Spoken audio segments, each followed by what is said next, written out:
I've learned so much during these past 423 days, but particularly during the last 91 days since we buried our sweet Hirsch. First, I have learned that I am not afraid of this sensation people call grief. I've heard multitudes of people describing it as scary and something that they dread. But when I feel that creep in, I realize it's just my feelings of love for Hirsch knocking on my door. Instead of sliding all the furniture over to barricade those sensations and prevent their entry, I actually call out to him and I say, "Hirsch, get over here, I love you."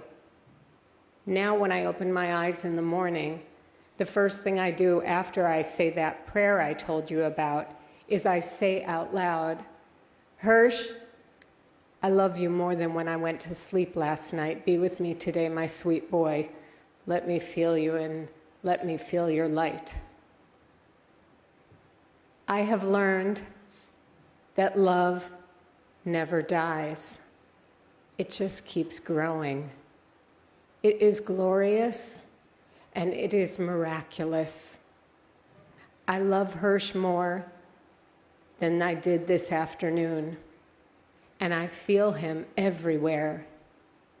He's in here right now, helping me breathe. And when I have a twinge of fear or longing or yearning or a cramp of angst, I call out to him again, "Hirsch, I need you. Come."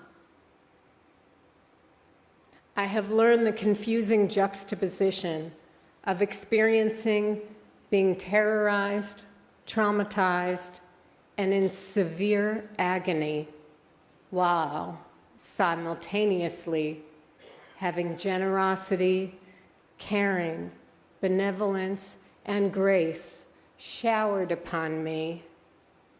We met Eric Goldstein and Mark Meaden just 2 weeks after Hirsch was stolen, and they, along with millions, literally millions around the world, held us up and stood with us during this darkest of chapters. There is beauty in the binding together of these divergent phenomena, terror mixed with compassion, all manifesting in my 5-foot-tall body. But I have learned some hard lessons too.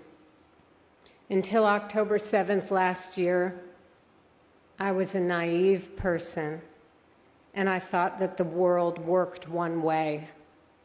Be kind, be respectful, work hard, raise your kids well, pay your taxes. But in my crash course of geopolitics, I came to learn that every single thing is transactional. The world works based on interests and equities. I was ignorant. I just didn't know. I have learned that there is a force more addictive than anything in the world, and that force is power. Once someone has it, they will do whatever it takes to keep it. Scientists say there are 5 substances that are the most addictive in the world. They are alcohol, cocaine, heroin, methamphetamine, and nicotine. But nothing is as delicious, irresistible, and enslaving as power. I have learned that we have all cornered ourselves into self-selected echo chambers. When I was growing up, and I suspect many of us in this room had the same experience, my parents would watch the evening news. There were only 3 channels, ABC, NBC, and CBS. Each gave over the news the same way. Maybe the man reading the news was wearing a different shade of navy or gray suit, but the news was the same, and their Midwestern accents were the same.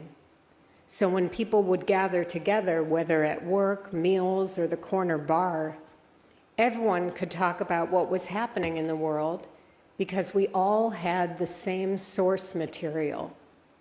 There were different opinions and views, obviously, and that's what kept the debates vibrant and engaging. Although I am a voracious reader, I was never into book clubs, but the premise of a book club makes sense to me.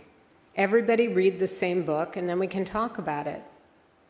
It seems like today we are all reading different books, gathering for book club and trying to discuss what we read. It's confusing and it's chaotic. I have learned that a lot of us are lonely, and I've learned that a lot of us are scared, and a lot of us are in tremendous pain. And I have learned that we are not great listeners anymore. There is a concept in Judaism called machloket l'shem shamayim, argument for the sake of heaven, or arguing for a higher goal. Naturally, we all have our opinions, beliefs, and attitudes, but when we are trying to get to the truth, we have to be open and careful to listening to others who do not share our views. The late Rabbi Jonathan Sacks, who was the chief rabbi of the United Kingdom, talked about the difference between when we argue for a holy purpose or when we argue to win. When we argue to win, the sole objective is victory. We are only listening in order to formulate in our mind what our sharp and calculated retort will be. It is about crushing the ideas and the person who is talking. It is sport. It is being a gladiator of debate. The aim is to belittle and conquer the other. But arguing for the purpose of truth is for the goal of making things better by revealing what is actually happening. This requires confidence in oneself and the humility to say maybe, just maybe, there is another way of thinking about this. Instead of thinking this idea could be threatening, opening ourselves to the truth offers the possibility of enlightenment. In any dynamic, genuinely trying to understand the other person helps. We don't have to agree with them, but understanding why someone thinks as they do can help both parties transcend a deadlock. This art of listening respectfully to each other, whether one-on-one or massive groups of diverse people, is perilously rare to all of our extreme detriment. But Hirsch excelled at this.